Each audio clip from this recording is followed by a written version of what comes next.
Welcome everyone to the 2014 Gaiscioch State of the Family. I am your host today, Benjamin Foghladha Foley. This year marks our 13th year as a Gaiscioch social gaming community. First thing I would like to discuss with you guys is a little bit about who the Gaiscioch is. Gaiscioch was created in November 11, 2001 as a social gaming community focused on creating lasting memories and friendships in a fantasy-based MMORPGs. Since its inception, it has been host to many of the well-known public community events, a large supporter of children's charities, a digital publisher of Gaiscioch Magazine, and an athletics club in Portland, Oregon. Our demographics. Our community consists of 6,600 members across 5 chapters in 67 different countries, with 81% being men, 20% being ladies. Our average member age is 35, with 34% of our population being over 40 and 7% being under 21. Our strongest playtime ranges from U.S. primetime, 3 p.m. to 9 p.m. Pacific, to Oceanic primetime, between 12 and 3 a.m. Pacific. We follow a pretty tight credo. We act with honor, treat with respect, we speak with integrity, and unite with fellowship. Our eldership, or leadership as most refer to it. The eldership is comprised by people who are the nurturing type, not really the leadership type. They act as a sounding board and guide new players in learning our policies, systems, procedures. It is not a position of power, it's more of a position of sacrifice. Only one elder is selected per 100 active members. This year's leadership team consists of Donna Liam, Ismina, Prissy, Pops, Selrina, Seacoral, Morigana, Creed, Dargren, Terrifer, Old Goat, Soren, Dreamtrip, and Tybor.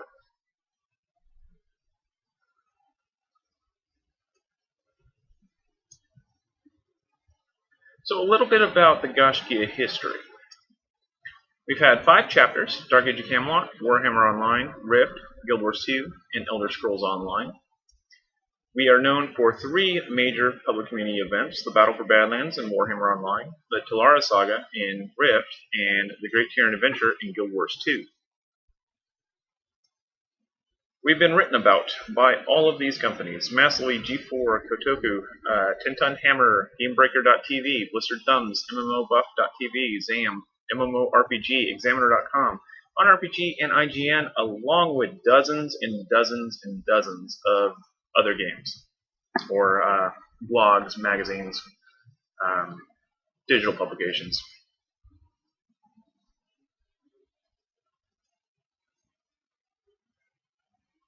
So, Gaiscioch, year 13. This past year, what did we do? We raised over $5,000 for children's charities during our Extra Life charity event that we just did here in October. We're actually 5,100 and change. We sent over 200 stuffed animals to various children's charities around the United States.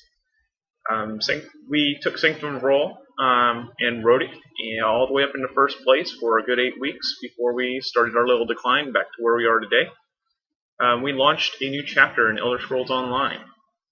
We were featured on MMOBuff.tv 3 times. That was a really fun opportunity. Got a chance to sit down with Screenager and Pseudo and have some really good talks. So it was a lot of fun. You can check them out on the Campfire program on MMOBuff.tv. We were invited to the 2014 ESO International Guild Summit, where we helped share some ideas with the developers of ZeniMax Online Studios. We also helped develop a guild system blueprint for Black Eye Games, the makers of Glory Victus. We successfully launched the Gaiscioch Magazine. And by successfully, I do mean really successfully. Believe it or not, we've had 15,000 different reads of that magazine since it launched, and it's taken off like wildfire. We featured Matt Fire from ZeniMax Online Studios, Colin Johansson from ArenaNet, Scott Hartzman from Tryon Worlds. This most recent issue, we featured American McGee from Spicy Horse. Had an article about Lindsey Sterling, one of the community's favorite violinists. And we also had some stories about perseverance from Brett Smers, a Hollywood stuntman and open wheel racer, and Anthony Davis, who is a part of the U.S. national rowing team. He is clinically paralyzed and also has learned to walk by throwing his legs forward and locking his knees, and it's quite an interesting character. He doesn't let anything get himself down. So if you're interested in that, you can head over to Gaiscioch.com and check out the magazine link. There's a link to each one of our 3 magazines that we've had so far. Along with the Gaiscioch football, where Anthony Davis played, we had won our first regional tournament that we've ever done. It was the Comcast Sportsnet Summer Football Challenge here in Portland, Oregon. And then my favorite part was we actually grew by 1,227 new members. We took 45,093 objectives and hosted 4,287 events this year alone. So well done to our event leaders. That was quite an undertaking, and I have to say, hats off to all of you guys. You guys have really gone above and beyond.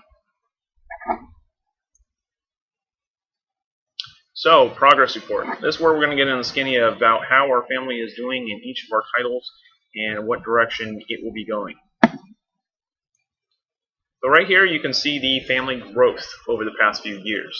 The chart over here on the left starts with 2009. That was shortly kind of Warhammer generation. 2010 we were exiting Warhammer, starting the Rift campaign. 2011, 2012 were pretty much all Rift and Guild Wars 2. 2013 we suffered a pretty good decline from previous years, and then this year we're slightly bouncing back on the new recruitment, but down over the overall activity. The different charts that you see here, the dark green symbolizes new members. The light green symbolizes active members. By active members, I mean people that have participated in some kind of activity over the past 30 days. So you can see right about now we are close to the 3,800 active people. New members, we had 1,200 and change, I believe. And actually on this chart, I'm sorry, it's actually over the past year. So those 3,800 people were this past year, just as clarification. So right here you can see the population over time, over the past 12 months. What you see with the orange line is the minimal for us to keep a branch open. The blue line that goes horizontally, which you'll see at 500, is our target. And the green line up top is our optimal. This is where we try to aim with every branch that we do. The blue line is our overall active membership. So you can see that it's cruising right around the 800 to 900 range. The yellow line is our ESO population, which we had a really big boom in the start, but it dove down really fast. So yeah, we've run into several issues that I'll get into later with Elder Scrolls Online, and it has not performed very well for us over time. Guild Wars 2 also had a decline right as Elder Scrolls Online came out. I'll get into some of the reasons for the decline there. The good news is that over the past few weeks into the past month, Guild Wars 2 has started to see a little bit of a rise. So that's good news. New members coming into the family, it's been pretty dry lately. We have seen a recent little increase. Keep in mind the November numbers are based on November so far, so it's not even a full month yet. So I can probably guess that those numbers are going to be a lot higher than they look on this map.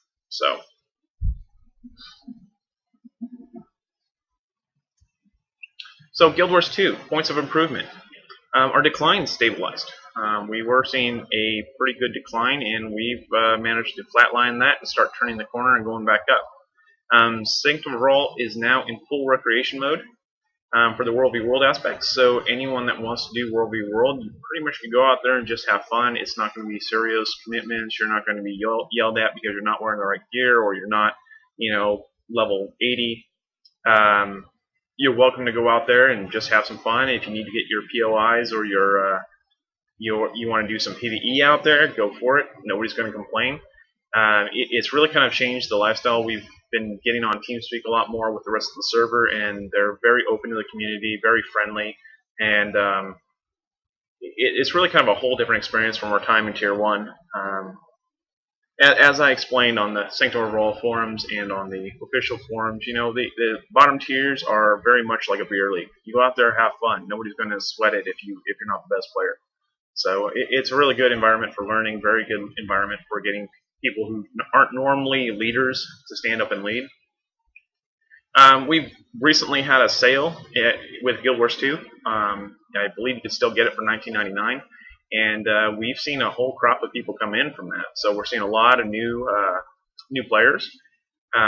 We did have poor performance by other pay-to-play MMOs that brought back a lot of players.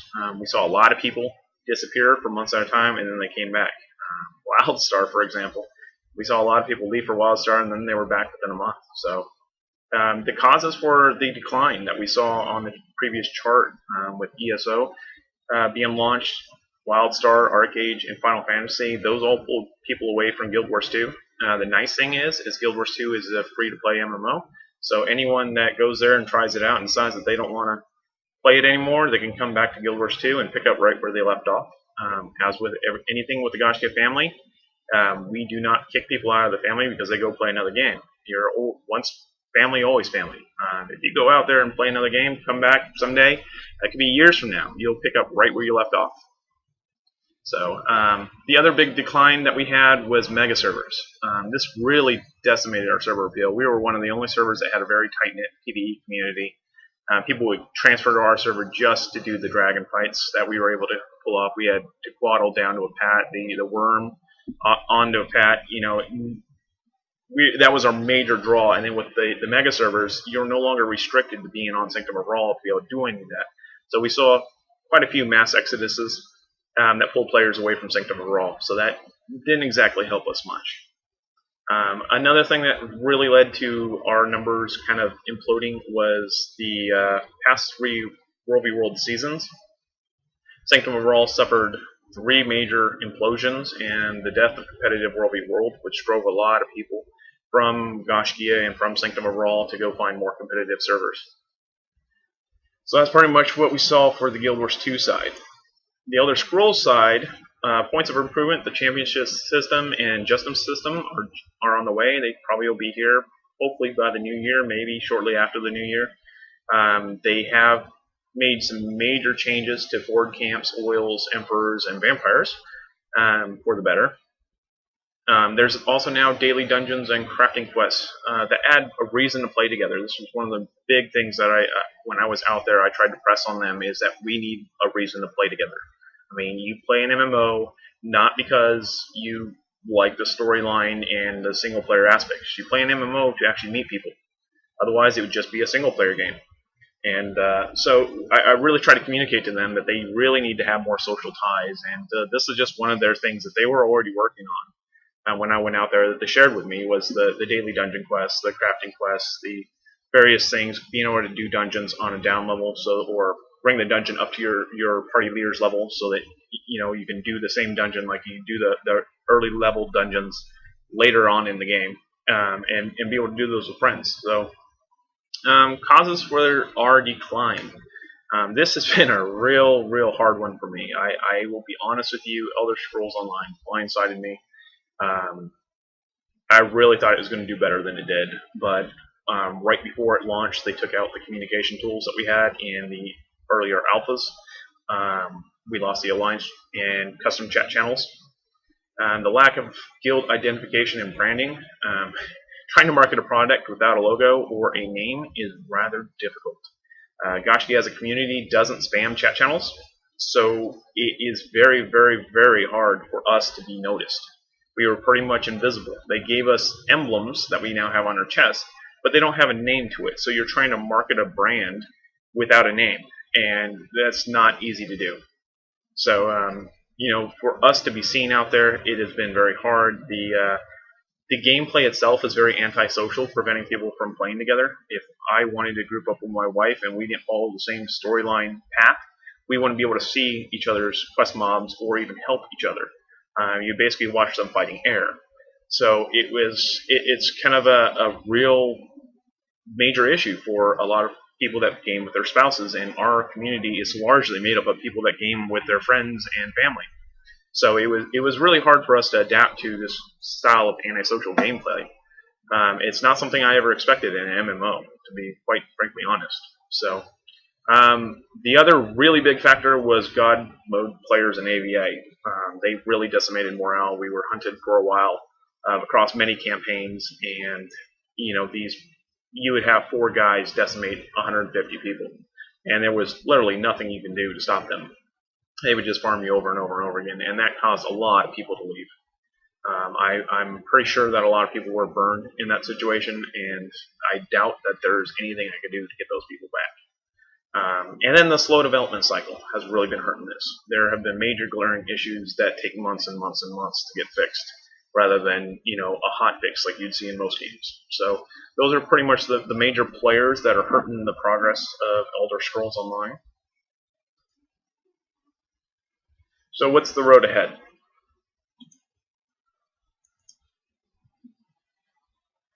Whoops. Alright, here we go. The future of the Guild Wars 2 chapter. Our Guild Wars 2 chapter is a tribute to Roger Old World Rawl and will remain open regardless of the population until the day Sanctum Rawl is retired. Population has been stable over the past few months, and we hope to continue on that trend into 2015. With Sanctum Rawl being thrown through the gauntlet, it is uncertain how long or what long-term effects we will see in the next couple months. We will continue to support this community as long as it exists.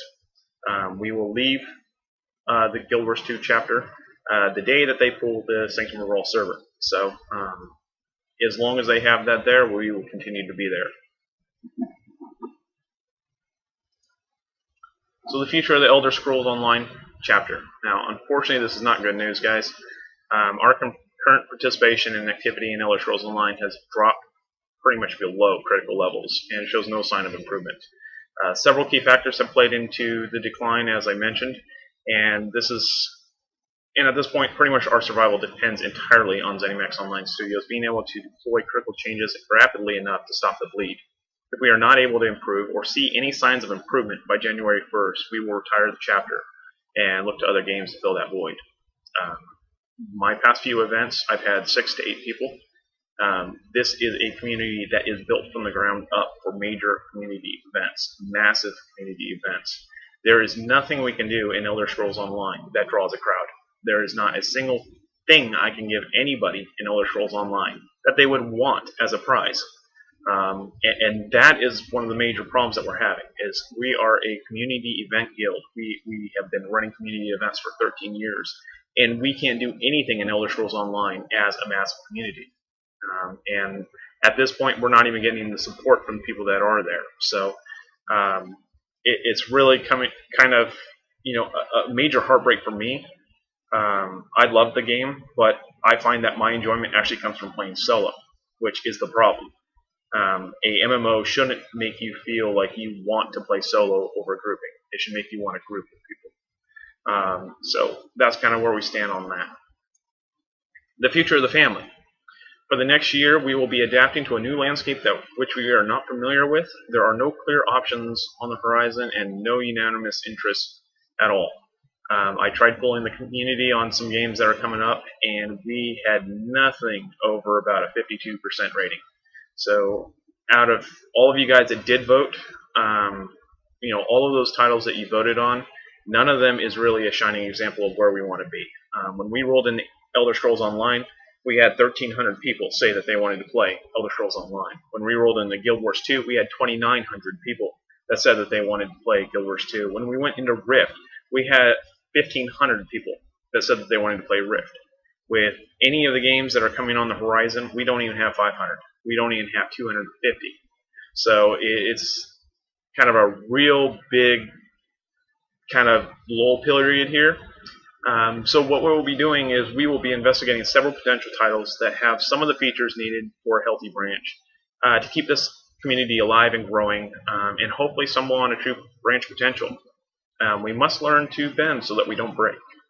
That's kind of one of the big things that I was kind of thinking about right now is that with so much indecisiveness and so much uncertainty, we really need to kind of change how we do things so that we can survive this. And I think that we will. I think we'll have our home in Guild Wars 2, and we'll experiment with some other places and see what's there. So we're going to be changing the formula over the next year. Over the next year, we will be changing the way that we evaluate and select new branches to better predict unsuitable titles. Say, we will be giving potential games a 3-month evaluation period post-launch. So this is after they go live. We will be giving them 3 months period to measure their potential growth and compatibility with our community. These new ventures will be known as seeds.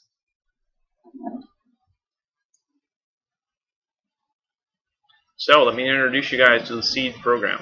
And this is going to be pretty fun. What is a seed?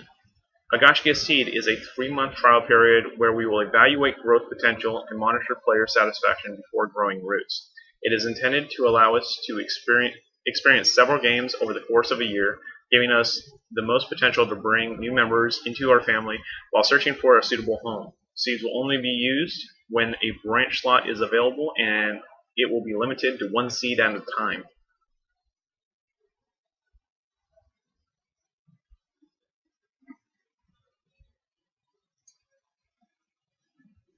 The seed selection process. Step 1 is a community survey like you guys did before. There will be another one here in a couple weeks where we will collect interest data. So we're going to monitor who's interested in what and what you'd like to play, what you would, what you don't care about.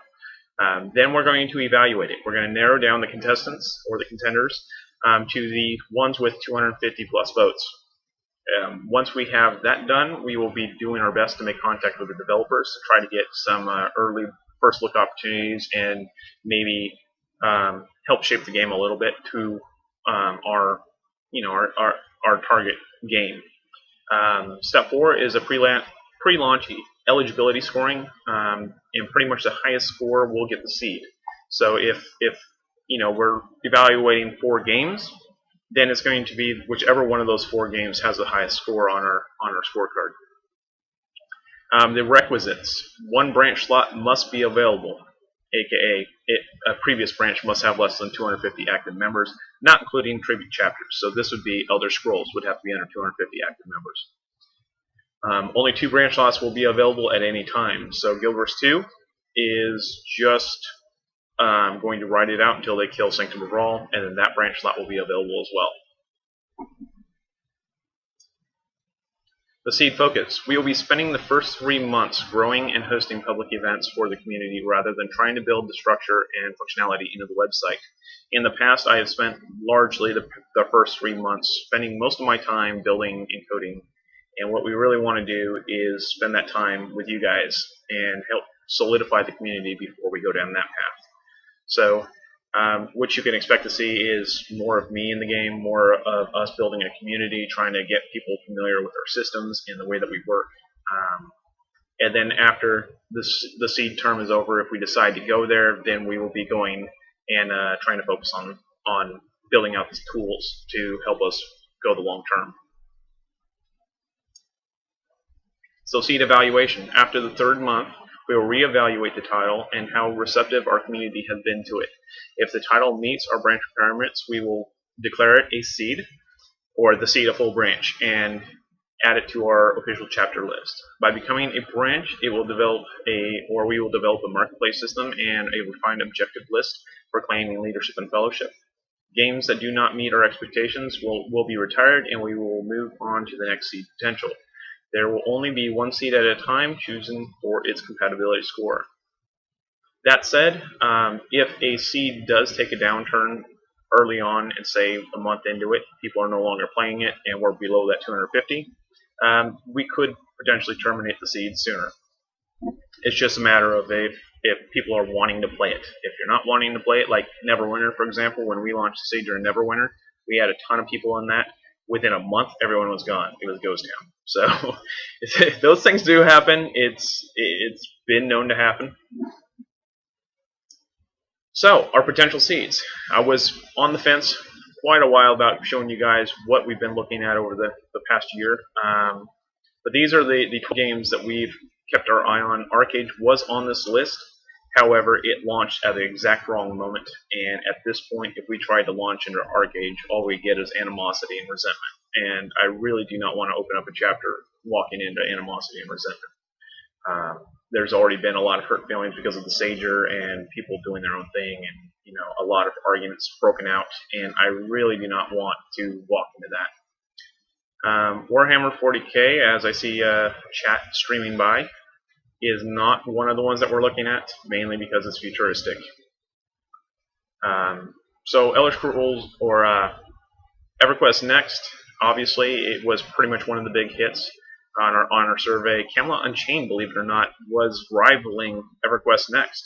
It was right there neck and neck with that one. So I did not expect Camelot Unchained to get so much love by you guys, but it was pretty much the closest to the mark that I saw out of the EverQuest Next, Camelot Unchained, and Arcade. They were all right there neck and neck. Bless, it's a Korean game. Not a lot of people have heard about it, but it is pretty fascinating if you actually start diving in and taking a look at it. Black Desert is pretty much our front runner of the series. We've been watching this one for about a year, and it has some really neat features in it. The downside is that it's Korean, and which means that it's going to be very hard for us to network with their developers. Civilization Online, this one's made by XL Games as well, and it's got some neat features. If you ever wanted to see a Civilization game turned into an MMO, that's pretty much it. It plays like a Civilization game, except you're each of those little peons that you run around. So when you want to build a structure, you've got to go build a structure. Pathfinder Online, I've been evaluating that one for a little while, and it's got a lot of development to do. Skyforge is one that's probably going to release early next year, and it might be something that we might try out. I've seen quite a few little interesting tidbits with Skyforge. Shrouds of the Avatar met a few of their developers at PAX Prime, and have been perusing that a little bit. I'm not sure that our learning curve is going to be on par with Shrouds of the Avatar, but it's one that we definitely are looking at. Pantheon is actually one of our members, is actually a team member of that, and it got brought to my attention about 2 years ago when it first started up, and we've been kind of watching it distantly. Gloria Victis, I threw it on there because we've actually helped make the guild system in this game. We proposed a plan, and they've implemented a lot of the plan, so pretty much it's a guild system designed around us. The downside is it's full PvP, full loot, so that's kind of the downside there. Albion Online is a very interesting game that works on everything. It's Mac, PC, Linux, iOS, and Android. So it's very interesting. It's a crafting-based MMO slash PvP slash PvE. The big thing is that you pick up parts and pieces of stuff, and then you put it together in the forges, and you basically craft things, and then you go out there and fight other stuff and do things, and it's got a really cool guild system built into it. Shards Online is another game that we have a Gaiscioch member working on, and actually I believe we have two that are working on it. And it allows you to run your own game world, kind of like back when you were a game master in D&D. You'd be able to set the rule set to whatever you want. You'd be able to say, okay, this area is PvP, that area is not. And you can actually build your world the way that you want it. So it definitely has some potential. Please note that we will not be able to do all of these. We will do our best to locate the ones that have the most potential for us to thrive in, and we will give them those 3-month shots. And they will be chosen based on their potential launch date and compatibility store. The top 4 there probably will not release until late 2015, early 2016. Pantheon most likely isn't going to see the light of day until 2017. Shrouds of the Avatar, Pathfinder, Skyforge, and Gloria Victis are probably the first ones that are going to be released. Albion Online Shards sound like they're going to be sometime mid next year. And Civilization Online, I've not seen a release date at all. So this could be a long haul. It could be something short and quick. It just depends on when these games come out and how well we can get in touch with their developers. So why is this necessary? Why do we need a seed system in place? The past 3 games have removed required elements at launch, putting our family at a natural disadvantage and hindering our success. Rift removed the whole capturing towns. They had a pretty primitive RVR system built into it that was removed. Guild Wars 2 removed the alliance systems, and that was supposed to be placed in the game. That really hurt us in that. ESO removed a lot, including nameplates, the alliance system, chat channels. The adventure dungeons were originally pitched as a large-scale community building tool, but those were turned into 11-man or 14-man instances, which are kind of absolutely the wrong way from where we were going. So, yeah, we really kind of want to avoid spending hundreds of hours of coding and data entry for a game that people will lose interest in before we can even finish coding. I spent close to 400 hours on the marketplace with Elder Scrolls Online, and they've changed the entire crafting system several times in that period, so I've had to recode it, and that's a lot of work to do for a game that I can't get 6 people to show up to an event. It's really hard for us to spend that much time coding, and it really makes me feel like if I would have spent more time leading and being around fellow members rather than my face in a code engine, it makes me feel like I really want to be there on the front lines and help shepherd people rather than be there coding, and then by the time I'm ready to play, everyone's gone. We also want to be we want to ensure that we are going to be successful at hosting public community events before we announce that we're forming a new chapter in the game. With Elder Scrolls Online, I announced it before I saw the Adventure Dungeons come out, and before I really got a chance to see how the questing engine worked. And after the fact, it kind of made it feel like, there's really nowhere where we can do a public community event. If you think of something on the scale of Battle for Badlands or Tulara Saga or Great Terran Adventure, something that involves 800 people playing together, there is nothing in Elder Scrolls Online that we can do with 800 people. Nothing. And we want to focus on teaching the Gaiscioch way and building a stable foundation first. All those extras can come after the fact. But the core elements that we need is a stable foundation to grow from. So, how do we take a seed to a branch? I'm going to walk you guys through some of our base eligibility requirements. These are the base core elements that every one of our seeds is going to be looked at and rated on, whether they have these features. Because these are the elements, 32 things that an MMO must have for us to succeed. And as a community. Not necessarily this is what they must have for them to succeed. This is what we must have for us to succeed in this game. Fantasy-based. Gaiscioch will always be a fantasy-based. Swords and shields, crossbows, bows and arrows. Occasionally we'll get into muskets. We try to stay as far away from the guns and photons and phasers as we possibly can. Not because they're not cool, but because Gaiscioch was a medieval society. In folklore, it was the warriors and poets and bards of the Tuatha De Danann who were medieval gods of Ireland. So it doesn't make any sense for us to be up in the future. A guild size limit of 500 plus players. This is very, very important, especially if you do not have an alliance system. With us having less than 500 people, we have to split into multiple guilds. When you have no way of communicating across channels, everyone feels lonely in their own guild. We've seen this in Guild Wars, we've seen this in Elder Scrolls Online. Without that bridge of communication, things fall apart. Eventually, we just thin out until we're into one. And once we're into one, usually it's too late because we're a casual community and we only have a certain amount of people that play each time. For certain hours a day, we're looking at 20 people online with a 500-person roster. And that doesn't make fun for anyone. You can't really do anything in a PvP situation. You can't really find a dungeon group because all 20 of those people are at different levels, different places, different pastimes. But the casual community, we run large, mainly because if we have a 1,000-person roster, that means 40 people will be online, which gives you more of an opportunity to pair up with people. If we had a hardcore community, like a lot of WoW guilds or a lot of those serious World v World types in Guild Wars 2, they will have 100 people online, and they will have a roster with 100 people because they require them to be there. We don't roll like that. We are all family people. We have families, we have friends, we have commitments outside of game.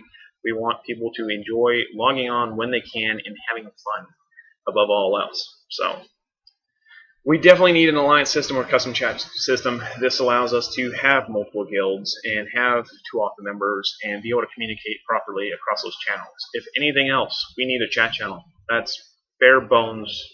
I can't get it any simpler than that. We need a progressive gearing system. This keeps our raiders happy. It keeps them chasing something. Every game needs a unicorn to chase. If you don't, you get bored with the game and leave.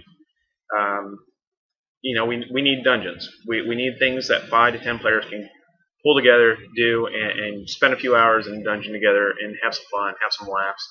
Those are really social activities. When you do a dungeon, a lot of times you sit there and you chat with your friends, you make new friends, you meet new people. Those are really small-scale social activities that are very necessary for a game. The epic open world events and bosses. We really saw a lack of these in Elder Scrolls. In Guild Wars 2, you had the Shatterer, you had Dormag. You had these big activities that you can do as a community. These are very, very important. With Rift, they had the rifts. They had various raid rifts and stuff like that we can do that people would come out for. This is something that you normally can't do with a regular guild, or a small group. That you need a larger group to go do. Taking down Ashkatari in Meridian, that took a large group of people to do, and we managed to pull it off. So it's those type of events where you pull off the thing that nobody else can do are really where those memories, those really lasting memories that you will think about, 3 games down the road and still remember. Those are very important. The multi-group UI is very important. It allows us to, be able to see what's going on in our groups, be able to see how many members we have on first glance. We've played games like Guild Wars 2 that don't have a kind of a raid interface, and you never really know how many people are following you. You have to use the slash command to be able to see that. So that kind of weighs down on you. The need greed loot system or individual based rewards. This is pretty important for anyone that's run dungeons in other games. If you don't have a need and greed system, then you end up with pretty much the guy wearing cloth getting the plate, and the guy with a staff getting the greatsword, and the guy with a greatsword getting a staff. And it's a mess. Or even worse, you're sitting there fighting a creature, and then some random rogue comes in and kills it, and he gets the loot because he got the last shot. That's no fun for anybody. It's one of the biggest complaints I've gotten as a GM is that oh, he stole my loot, and it's like, what am I to do? Nothing I can do. It's a game, Then RVR in a casual, friendly approach, drop in, drop out, 24/7, so that you're not scheduled battles. Games like Age of Conan have scheduled battles where you have to be there at a certain time of the day, and it's all only 40 people can go in. That's not very casual friendly. I can't just say, oh, while on my lunch break, I want to jump in, go fight some people, and then get out. It's very much you have to schedule your life around that. RVR zone caps over 500. It's really hard to have an epic battle when you got 25 versus 25. When you get into the Battle for Badlands grade and you see 800 people fighting on a battlefield, it's quite a sight.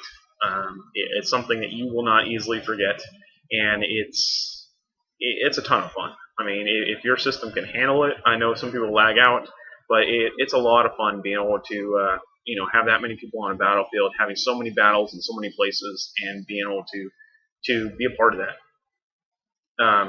RVR gameplay accessible to 90% of levels. We have a lot of people in our family. I mean, just seeing Camelot Unchained being that successful on our latest poll shows that we have a lot of players that enjoy the RVR gameplay, and a lot of those guys don't really like the PvE much. So we really like to keep their forced grinding of PvE to a minimum, so that they can get in and do what they want to do right away. So that's why we kind of have the RVR gameplay accessible to 90% of the levels. Siege gameplay, castles, trebs, rams, all that is pretty much what we're about. We've been about that since Dark Age of Camelot. We've been trying to chase that everywhere we go. Through Warhammer. Rift originally was supposed to have it. It didn't by launch. Guild Wars 2. Elder Scrolls, all Siege gameplay. A zone limit, 300 players or more per zone. That is so that we can hold our community events. If we can only have 100 people in zone, that kind of limits how many people we can have in our community events. Big community events not only bring a lot of people to know your community, but they also bring press, they bring developers, they bring a lot of attention. And that is how we as a family grow, is by getting that attention and showing people how we can manage hundreds of people at a time in an organized fashion, in a fun fashion, and show that many people a really great time. Responsive developers, I cannot stress this enough. A game that has developers that will interact with you and hear your suggestions, hear your issues, and actually listen to you is a really big thing. I've had games in the past where we've tried to communicate with them and they just simply ignore you, and you watch as their game just goes right down the toilet. It's very hard because something that you love to do, you're seeing it slowly dwindle away into nothingness, and nobody wants to do that. If Gaiscioch is going to commit to a game, we really want to help them narrow down the problems, find solutions for their challenges, and really build past anything that they could imagine themselves, and just kind of be that resource of knowledge for them. Whether it's through a testing opportunity or through focus groups or through coming out and spending a week with them talking about guild systems. Whatever it is, we want to be there and be interlaced with the developers and help them build better games. Community forums. At first I didn't think that this was very important, but the more and more that we've moved forward, the more and more this has proven very important. You need to have community forums as a game. It allows people to have a communication channel open between the developers and the players. Yes, most community forums are full of complaints and just bad mouthing and general trollery, but it also allows you to see that there is stuff going. It allows you to see progress as it happens, and it makes you feel like you're part of the team. So it's pretty important. Loggable recipes. What I mean by this is with our marketplace system, we put every recipe that we have into our system so that players can request it and order an item from other members. And that item gets shipped to them. But to do that, we need to have predictable, loggable recipes. This means that if you add ingredient A and ingredient B and ingredient C, you get result D. If it doesn't have that, it makes it really hard for us to be able to put something like that together and estimate how many or what the cost of that item would have been. 5 or more crafting professions. This gives our crafters plenty of variety to explore. It really allows them their aspect of the minigame. There are players that we have that all they do is craft. That's like their whole focus. And we love those guys. Those guys probably have gear on 90% of our people. So, customizable items, visuals. You can talk to my wife. She loves to change her wardrobe and change her fashion. Fashion is a big deal. I never really thought of it as a big deal for myself, but the more and more I get to know other players, the more and more I see that they really like fashion. I mean, people will go out of their way to go get a sword so that they can have that skin. So yeah, it's definitely something that we want to look at and support. Drop in, drop out content. We want people to be able to drop into your game on a weekend and play it and get, if they only have 15 minutes of time, get something done in that 15 minutes. It's really important, especially being we are a casual gaming community. Objectives able to complete in under an hour. Falls into that previous topic quite nicely. Emotes. We like to be able to do emotes. You would never really think that you would have to put this on a list, but lately I've started seeing games leave out the bare essentials that most MMOs have. Local chat channels, that's another one that you shouldn't really have to do, but we put it in there because people are starting to overlook silly things. Backstory available out of game. We have role players in this family, and with that, people want to know the backstory.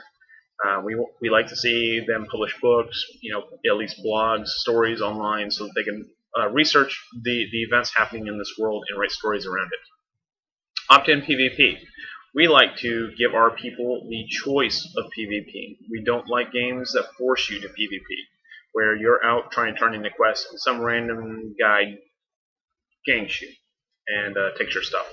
So that's not fun for the person getting ganked. Sure, it might be fun for the 10-year-old on the other side, but it's not fun for the vast majority of people, and it is a deterrent from games. So we typically will not go towards a game that has full PvP. Leveling through PvP, we like people to be able to PvP and level. Simply put, some people like raiding to level, some people like questing to level, some people like crafting to level, others like to world, RVR, AVA, and PvP their way through the levels. Family friendly, we like to have the context of the game as close to child friendly / teen friendly as possible. We did try Elder Scrolls mainly because it had such a huge push and so many people in our community wanted to play it, which was our first ever M-rated game. And that was one of the biggest resistance points that we had, was how unfamily friendly it was. So international friendly being we have several people, 47 different nations in our community. We'd like to be able to play with our foreigners, people that are in Europe, people that are in Asia, people that are in Australia. We want them to be able to play with us. So you have to be able to play from Australia on a US server. No casual punishment, mandatory play. This is your typical, you have to log in every 12 hours or you lose this, or you have to log in and pray at an altar or you don't get this. We don't want our players to feel like they have to log in, otherwise they're going to lose something. That's not what casual play is all about. We are a casual gaming community.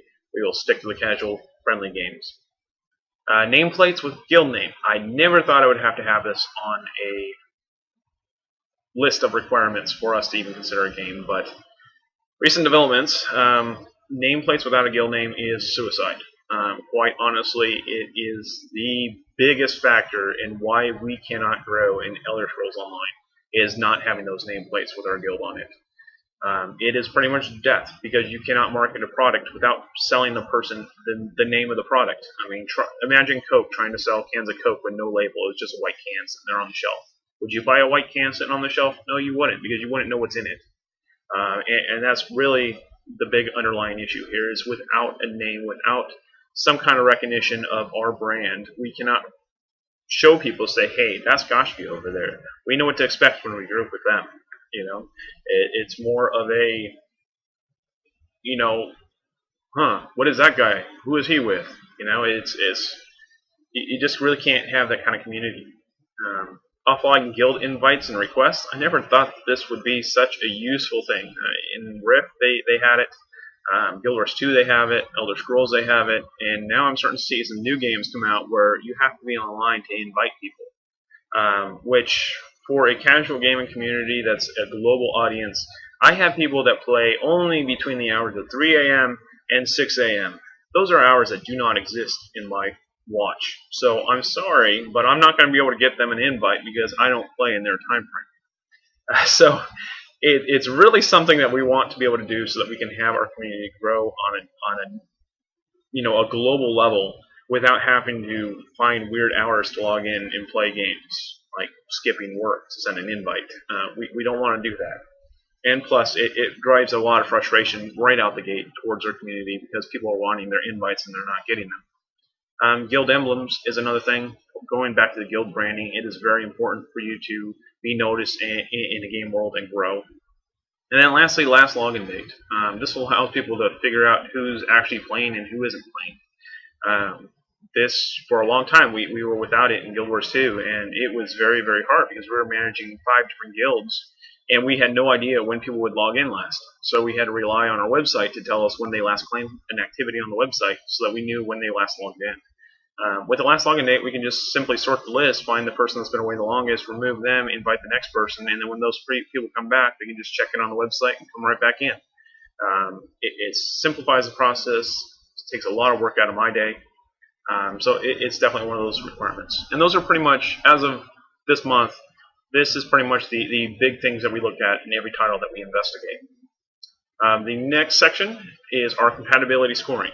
There are a total of 4,335 points that can be earned over 213 different line items. The numbers on the bracket on the left symbolize how many line items there are in each one of these groups. We've broken them out into guild system, social communication systems, PvE and raiding systems, siege warfare, /RVR, structured PvP, community events potential, crafting and gathering, casual friendliness, exploration and cartography, roleplay friendliness, and core game systems. Based on this score, we then evaluate the product across all of these 213 things. They come out with a score and we give them a percentage. That percentage is going to decide whether or not we open a seed in them or not. The highest percentage is going to be where we go with the seed. So branch requirements. A seed must possess more than 500 active members. So after that 3-month period, the numbers need to be about 500 people. If it's not above 500 people, then we're going to move along. Go to the next one. A title must have a score, or must score a total compatibility score of 65% or higher. So over those 213 things, it needs to score 65% or higher. Out of those core requirements that I outlined earlier, it needs to score at least an 80%. So out of those items, a couple slides ago, right here, it needs to score an 80% of those 32 items. So branch process. Once it has been determined that a seed will become a branch, an announcement will be made and sent to the press, the community, and posted upon the official forums declaring our long-term presence in the title. Shortly thereafter, we will begin the construction and implementation of the marketplace and leadership systems. It will be added to our official chapter lineup and receive the full benefit of the Gaiscioch system. Any future seed investigations will be halted, and any chapter without 250 active players will be closed. So, community events. This is what we're going to be doing in the future for our community events and how we're going to handle it. We're doing a new community event bonus. One of the big things that we've had over the past few years is back in Warhammer, we used to have almost 100% participation in every event that we ran. Our major family events were kind of dinner or family dinner. You'd come together, you'd share stories, you'd talk about your week, things that you did, and you'd have a great time out there and, attend the event.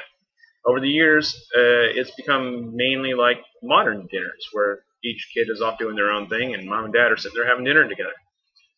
So what we want to do is bring a little bit of encouragement to get people back to that family dinner, bring them into our major community events, mainly because these are the events that help our family grow.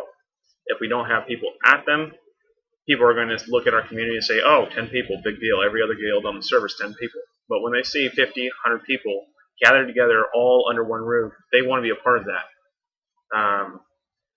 So with our next year, we'll begin awarding an additional 100 fellowship points to members who attend our major public community events. So on the calendar, you'll see little events with the star. Those ones will be the ones that we have that extra 100-point bonus just for attending. So this additional booster will encourage players to join us for our major family outings, helping us grow and introduce ourselves to the community at large. It will also aid in getting players to know one another and the life to expect within the Gaiscioch family. Public community events are our focus and serve as an introduction to our community. So our community event schedule. Each week we'll host a total of 4 public community events across our 2 branches, 2 US Primetime, 2 Oceanic Primetime. Requirements for the 200 active member range, a branch will receive 1 US Primetime event. So like for example, with right now we have Elder Scrolls Online, Guild Wars 2. Each one of those has 1 US Primetime event. If a community has over 400 active members, it's going to get a US Primetime and 1 Oceanic Primetime event. With over 500 members, it's going to get an epic large-scale public community event like Great Terran Adventure, Telara Saga, or Battle for Badlands. Events with less than 20 participants for more than 3 consecutive weeks will be retired. As I said, our community is built from the ground up to support major community events. We want to make a loud bang, show people our numbers, get people involved, and welcome new people to the family. Without participation, we are not able to do any of that. It's just another guild blending in with the rest of the other guilds. So it's really imperative that we get those participation numbers. If not, we're going to go find somewhere where we can get those participation numbers. The bottom line is community events go where the crowd is. If we only get 5 people in a game, and then this other game gives us 50, we're going to go to where the 50's at, because that's where we're needed. So, additional changes this year. Sager will be disbanding after January 1st. While we set out to create a fun and casual friendly environment for players to join together in games we do not support, the end result has only provided us with animosity, anger, and resentment. To date, none of our Sagers have been successful, and each of them have driven players away from the family permanently. As of January 1st, 2015, we will be discontinuing the Sager program and closing the remaining Sager guilds. In the future, we will encourage members to form up their own guild and rally the troops through our forums if they so desire. I really thought that the Sagers would be different and that we can, play it on a casual level, but people put a lot into it and they get really discouraged when they don't have the structure of Gaiscioch within whatever game they're playing. So we simply can't focus on everything, guys. And while I love all these other games that are coming out and I'd like to play them with you guys, I simply can't be the person trying to manage everything. So I'm going to encourage you guys to go out there and do those games that you want to do. If you want to go out there and play Hello Kitty online, go out there and make the best darn Hello Kitty guild you possibly can, and I will support you 100%. It's really important that you guys game together, but you guys need the leadership and support, and I can't give that to you. So the new leadership system proceeds. I've already started working on this. You'll notice that when you go to the leadership console, there is now a single tier for all open world activities. So like World v World and PvE will be condensed into one. So you'll be able to do all of those under one roof. We will be adding a new system in place here pretty soon that will be time-based. Leaders will be able to add increments of 15 minutes, 30 minutes, or 1 hour through the leadership console. This will save us countless hours of researching and developing early on to allow us to focus on leading events. So basically, you'll just claim if you did a 2-hour event, you'd hit an hour twice, and then you'd have 2 hours on the event, and then close it. And this will be for a set point value. Now, the cool thing is that this will also be usable so that if you get 4 people together and you want to go do quests together or you want to go do map completion, you can use one of the time-based events to go do the map completion. Or if you wanted a roleplay event, you'd be able to use this for a roleplay event. It basically rewards players for grouping up together for any certain amount of time. Once we decide that the seed is going to become a full branch, this will get flushed out and you'll have much more objective-based things. But for the starter kit, this is pretty much what you'll do. Every dungeon that you do, every open field thing that you do, whatever you're doing in whatever game we decide to open a seed in, you will be using the time-based system first, and then once we just declare the branch, it'll get the rest of it.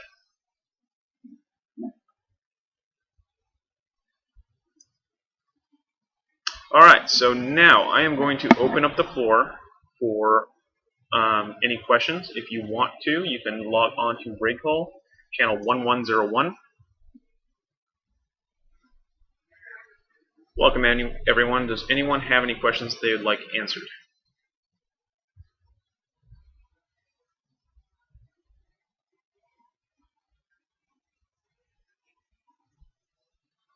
You can type them or you can ask them.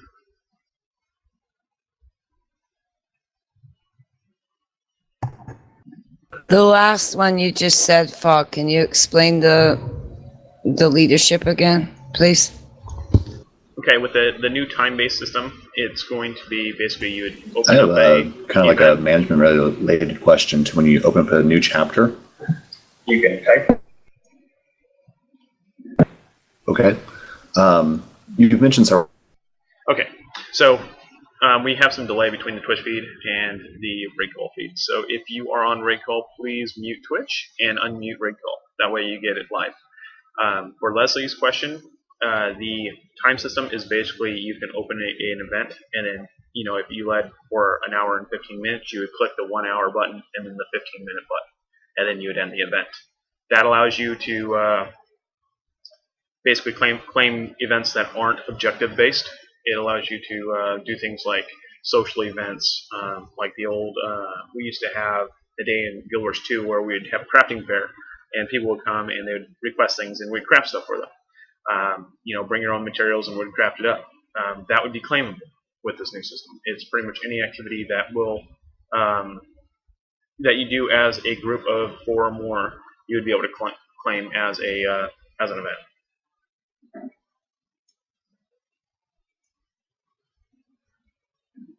All right, Carrick, go ahead.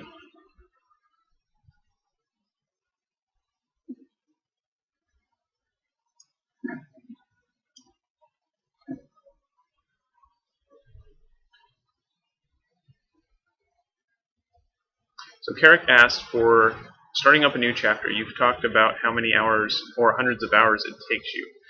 Do you tackle that yourself, or do you have a team who works on it? All the development comes through me. So for starting up a new chapter, you've mentioned that it takes several hundred hours to get that going. And I was just curious if you do all that programming yourself, or if you've got a team who does it, and if that may be something that we could get additional people helping out with in the future, so that it's less of a time commitment and burden on you. The coding of the website is solely up to me. The data entry for the website, I largely have my eldership team doing that. That's part of what they do as elders, is that like recipes and whatnot, you can actually enter in yourself. If you're an Elder Scrolls right now, you can go in there and edit it yourself.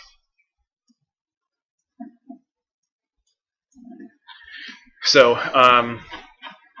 but yeah, the website lives behind a pretty rigorous firewall and VPN, and I'm the only one that has access to it, mainly because it's not the only thing that lives there, and I don't want to compromise my work life with my play life.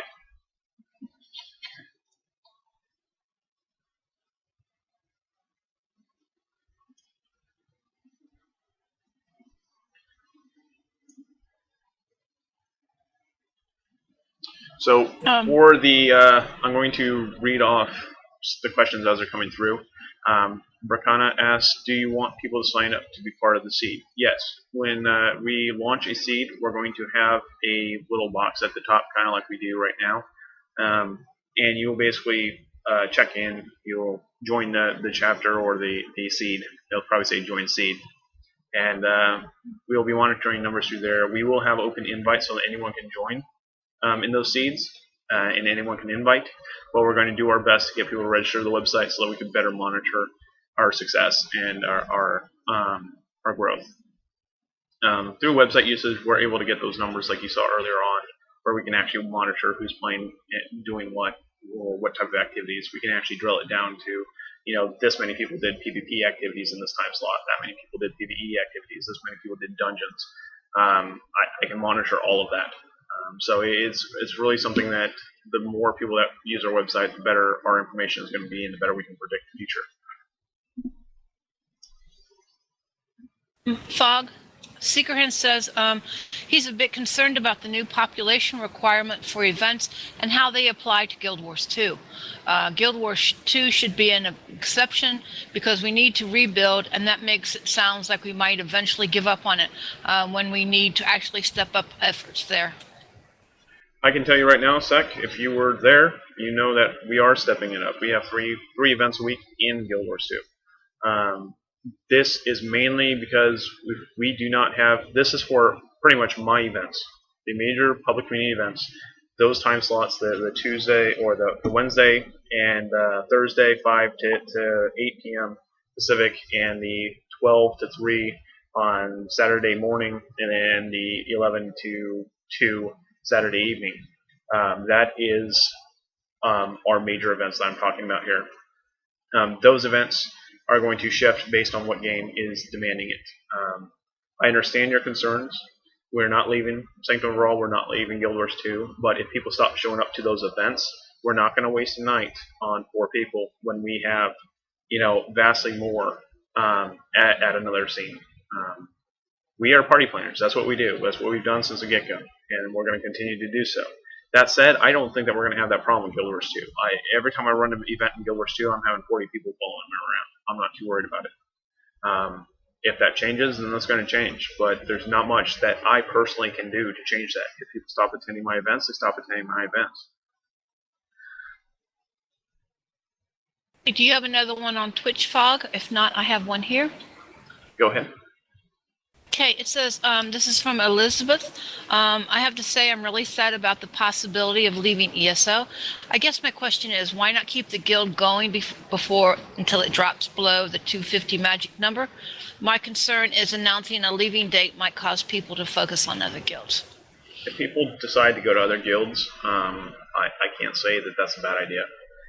Really, this is something that ZeniMax is going to have to fix. If they don't, we're not going to be able to grow even if we wanted to. We've tried everything. We tried hosting big events. We tried helping out the low-level players. We've tried, hosting events only in the lower-level campaigns so that we can get the ungilded people. But people don't notice who we are.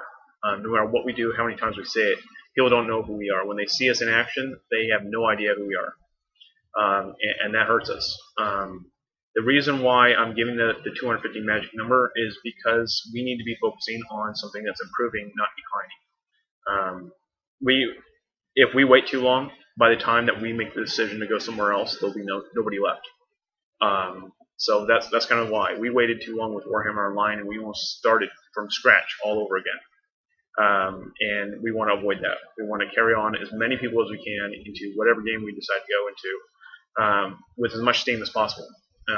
So that's kind of why we do that, is we just don't want it to dwindle. And when it dwindles, it makes us look bad, and everyone starts getting offended that nobody's on, and they start complaining, and things just turn rather ugly really quick, especially in a casual community. 250 people, you're looking at 4 to 5 people online at any given time. And that's the reality of the situation, is that you're going to have 4 to 5 people, all different play styles, all different levels, all different objectives in the game. And none of them are going to want to group with anybody. And that's not going to be a very good community to be a part of. So it's essentially trying to prevent the sad, long, drawn-out, miserable death.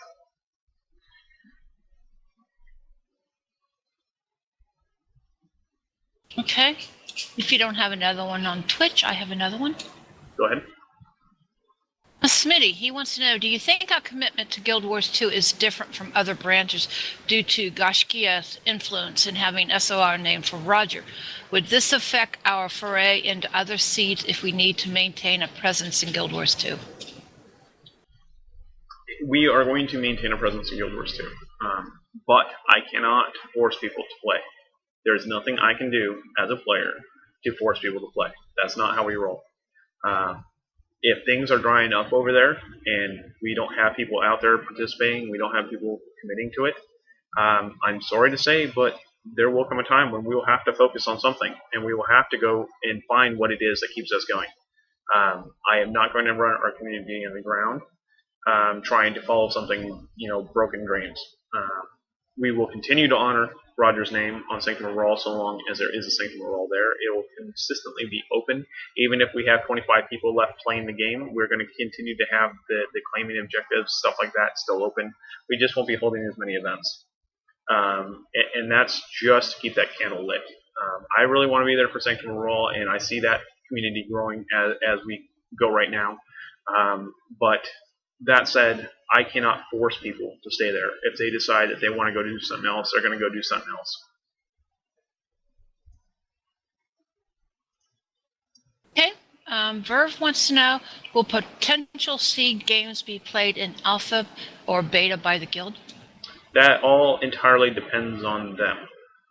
There are some companies that we're already in talks with. If they want us to come and help them alpha test, beta test, then yes, we will bring in what we call a pioneer. Our pioneers are people that have tested games in the past with us. They have good ratings in the pioneer teams with us. They didn't test a game and then bail because it wasn't their fancy. It's going to be something that we do as a structured community where we go in and we have kind of, we need this objective complete by this day. And I'm going to have our players go do that.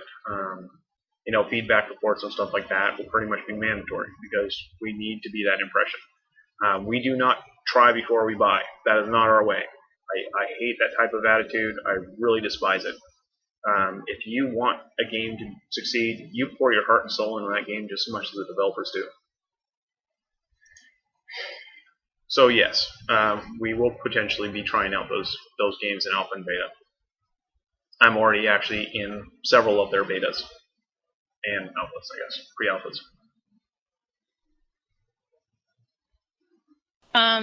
Carrick says the AVA event in ESO is canceled tonight due to family illness. He's going to maybe hop back into Guild Wars 2. Ludwig wants to know, been mentioned that Gaiscioch will stay on SOR until they close the server. Is there a specific criteria for ArenaNet as to what we would close a server or deactivate it? No idea. They haven't done that since I think early on launch. They had problems with one server, the architecture on it, and they had to take it offline. They just never brought it back. But I've never seen them actually close a server. So that's uncharted territory. I have no idea. So it's they know that it means something special to us, and as long as they want our loyalty, they will have it there. He says they can institute the shard system that Guild Wars 1 went to and got rid of all servers needs. At that point, it wouldn't be us supporting Sanctum Morale anymore. So that's kind of one of the changes that could lead to us closing that chapter, is if they got rid of the name. Okay, Suresh wants to know, just to clarify, that there will be only 2 branches with corresponding seeds. There will be only 2 potential. So if we are running a seed, we are not running one of the branches. It will be 1 branch, 1 seed, or 2 branches. That's the only options that we have.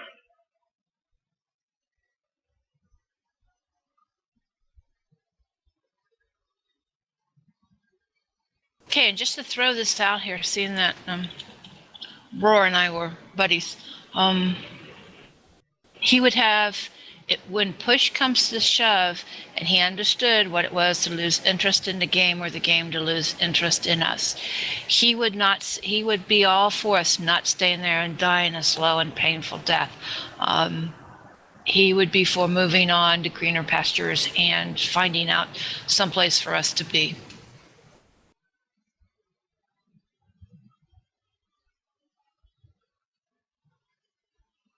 Any other questions?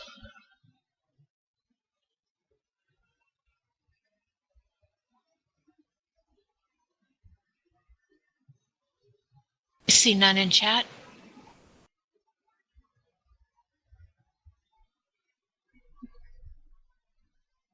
Twitch is quiet as well. I'll give it another minute here, and then we will adjourn this.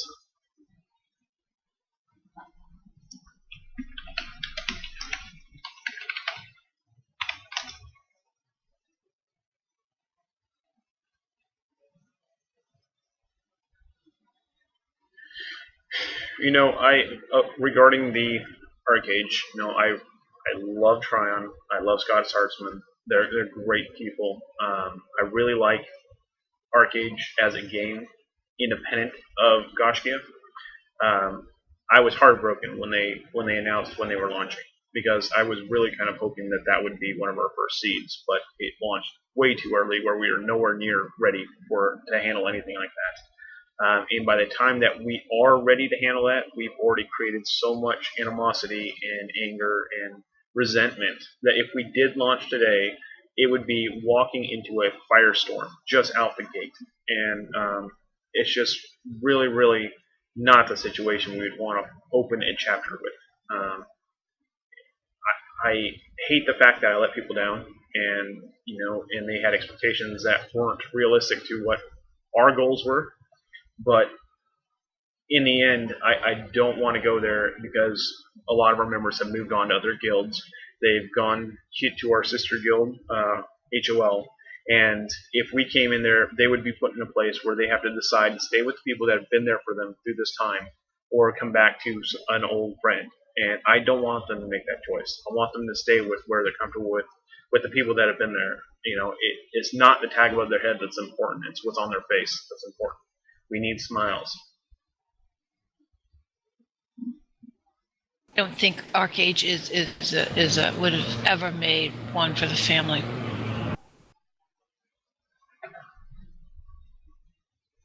The guild system is a nightmare for one.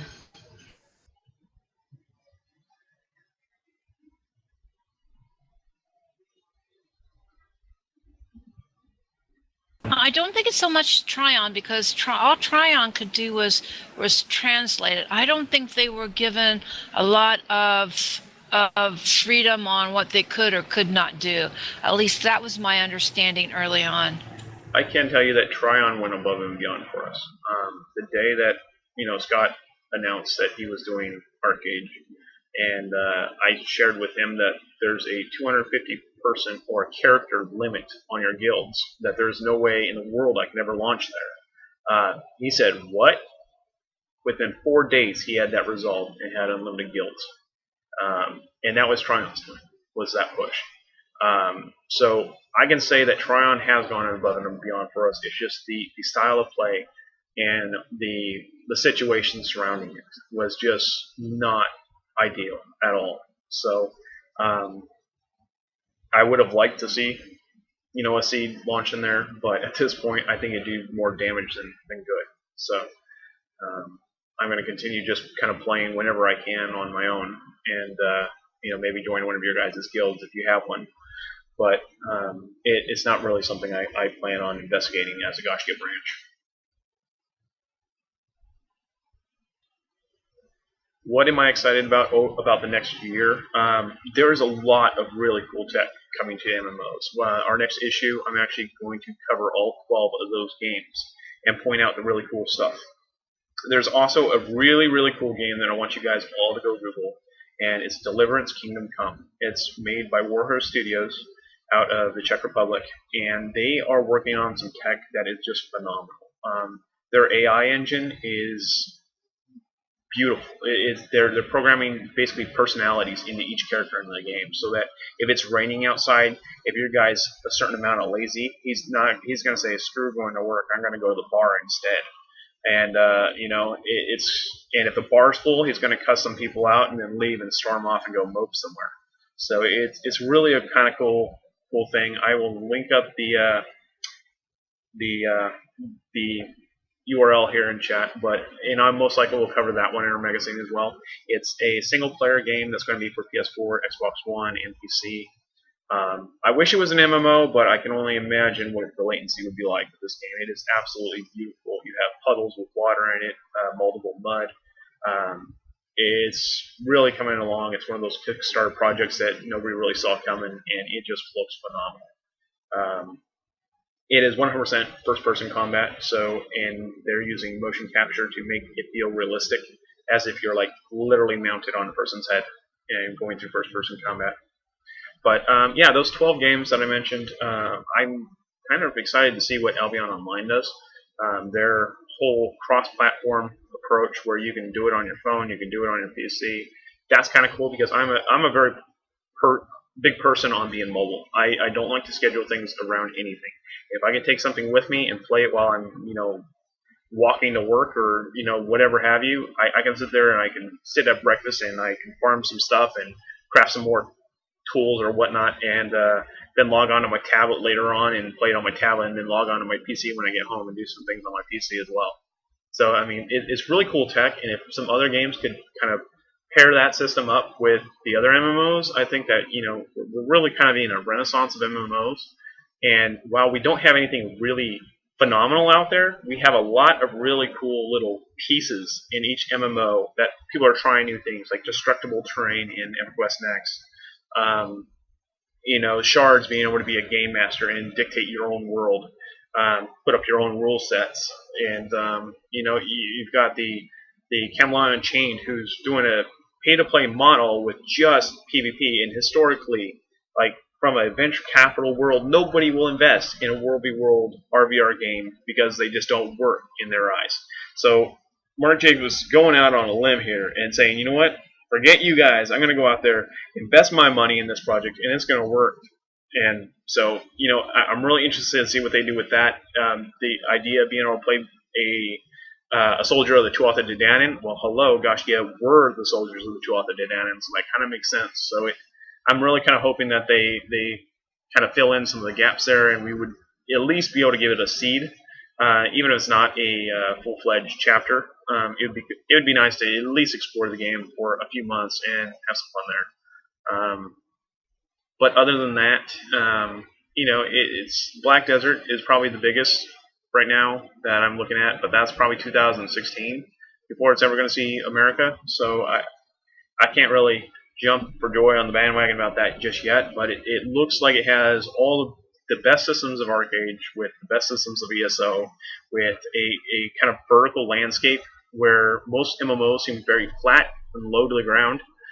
This has like vast pinnacles and peaks and lots of things to lead you guys off of. Oh, did I say that? No, but yeah, it's a very fascinating game. They have their hiccups and their issues that they fix. You know, when you watch the trailers, you're going to see terrain popping in as it's doing its fly-throughs, and that's stuff that will all get worked out over the next year, most likely. But you know, it's just really kind of neat to see the way that they're kind of taking like horse personalities and really basing, you know, how their horses interact with one another and how it interacts with you, and if it doesn't like you, it's going to throw you off. You know, it's really kind of a neat perspective, and I kind of look forward to seeing these games come to fruition and being able to look at them and see what comes next. Because every time that we have one of these lulls in MMOs, something big comes along that kind of unites all the key concepts and brings forth a new MMO that kind of ushers in the next stage. So I think we're going to see a lot of really kind of neat things coming up. So I highly support you guys in trying out a lot of these games, seeing what you think. If you want to go explore another game, don't feel that you're leaving the community. Once Gaiscioch, always Gaiscioch. You can leave us for years and come back years later, and we will still be here for you, still resume you right where you left off. That's the beauty about who we are and what we do. We do not force you to do anything that you don't want to do. We encourage you to go do the things that you want to do. So go out and enjoy the world. We'll leave the light on.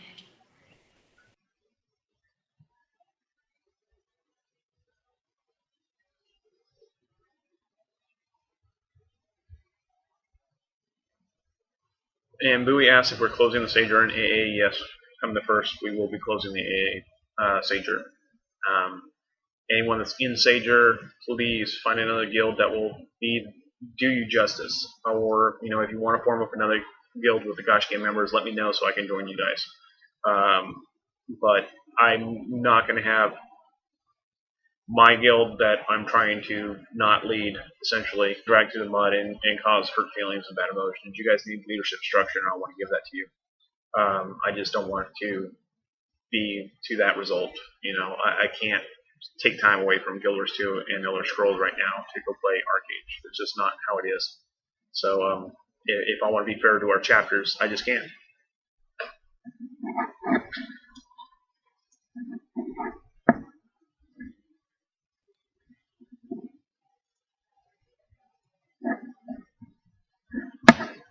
Any final questions?